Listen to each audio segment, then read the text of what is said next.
Hello नमस्ते राम राम मंडळी. तर मी गणेश गायकवाड तुमच्या सर्वांचं आपल्या ट्रेक मिनी युट्यूब चॅनलमध्ये स्वागत करत आहे. आणि सर्वच गणेश भक्तांना ज्या डेकोरेशनची एकदम आतुरतेने जे वाट पाहतात, हाच डेकोरेशन मी आज तुमच्या समोर घेऊन आलेलो आहे. आणि तो डेकोरेशन आहे शेलूमध्ये, म्हणजेच माझ्या काकाच्या घरी. दर्शन मसने आणि विजय मसने आणि श्रीनाथ मसने यांच्याच घरी आपण आलेलो आहोत आज. तर आजची जी काही डेकोरेशन जे मकार आहे ते आम्ही थोडी लेट रिव्हील करतोय, कारण की मी एक शॉर्ट व्हिडिओ ऑलरेडी अपलोड केली होती, तुम्ही ती पाहिली असेलच असे गृहीत धरून आपण या व्हिडिओला सुरुवात करत आहोत. चला तर मग या माझ्या बरोबर ह्या सजावटीची माहिती घेण्यासाठी कुणी केली ते तुम्हाला माहितीच आहे, पण ती का केली हे जाणून घ्या. तुम्हाला नक्कीच आवडेल, म्हणून व्हिडिओ पाहत राहा.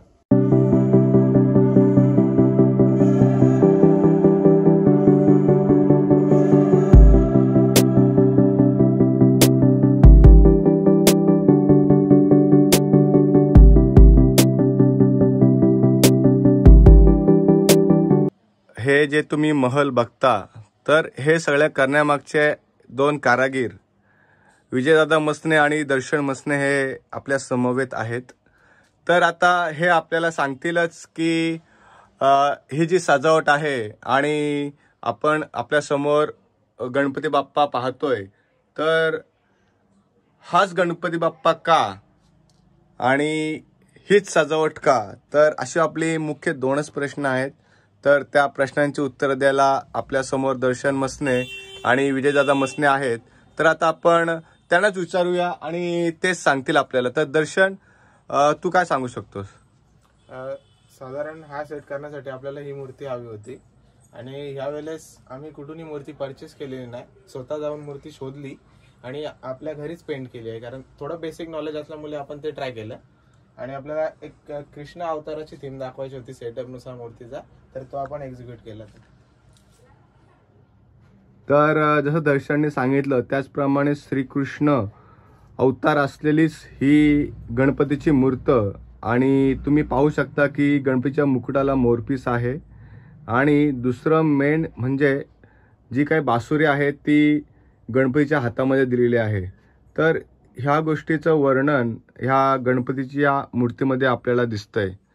तर आता विजयदादा मसने आपल्याला सांगतीलच की ही मूर्त, जसं दर्शनने सांगितलं की ही मूर्त आम्ही केली, पण का आणि हीच सजावट का, तर ह्या दोन प्रश्नांची उत्तर आपल्याला आता विजयदादा देतील. तर विजयदादा तुम्ही सांगा. नमस्कार.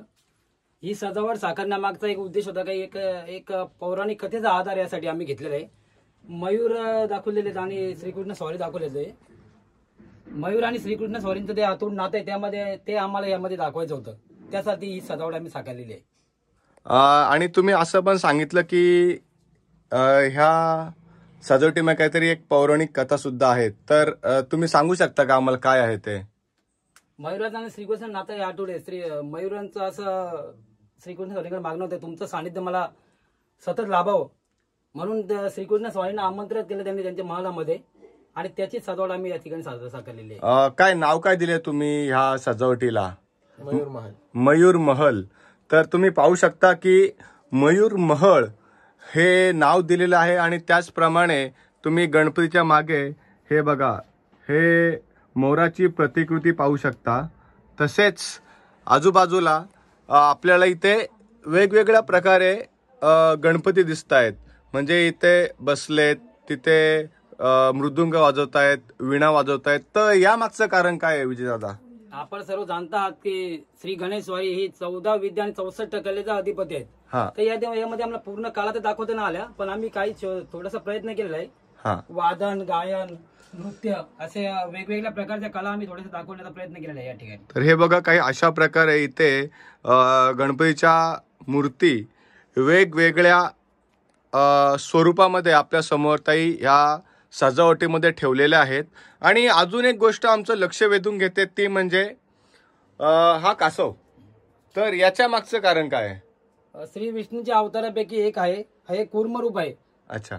जेव्हा समुद्र मंथनाच्या वेळी विष्णूंनी जो कूर्म रूप अवतार घेतलेला, ते थोडंसं दाखवण्याचा प्रयत्न केला मी.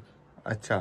आणि एक सर्वात चांगली गोष्ट आहे की तुम्ही ह्या कूर्म रूपाच्या वर एक बॅलेन्स करून एवढी मोठी श्री गणेशाची मूर्त तुम्ही स्थापित केली आहे. साधारण एप्रिल महिन्यापासून स्टार्ट केलं होतं आम्ही. थोडंसं अवघड काम वाटत होतं, पण कसं झालं, मूर्ती आम्ही स्वतः इथे आणून असल्यामुळे थोडंसं सोपं केलं आम्हाला ते. अच्छा, म्हणजे तुम्हाला ट्रायल्स घेता आले की कुठे बॅलन्स जातोय कुठे नाही? हो हो. अच्छा, पण एक्झॅक्टली हे करण्यामध्ये मला वाटतं की तुम्हाला 2-2.5 महिने तर नक्कीच गेले असतील. एप्रिल महिन्यापासून आमचं स्टार्ट होतं. सुरुवात आम्ही त्याच्यापासूनच केली. बॅलन्स ही महत्वाचा होता. अच्छा, म्हणजे तुम्ही याची हे तुमच्या डोक्यामध्ये थीम जानेवारी पासूनच आली असेल की आपल्याला असं करायचंय.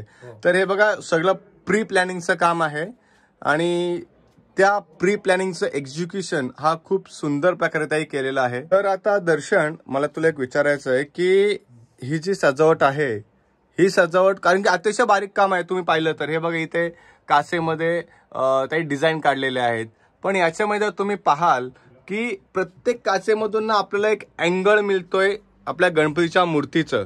ते मी तुम्हाला दाखवणारच, पण हे सगळं बनवायला आणि एवढं सगळं विचार करायला तुम्हाला वेळ किती लागलं?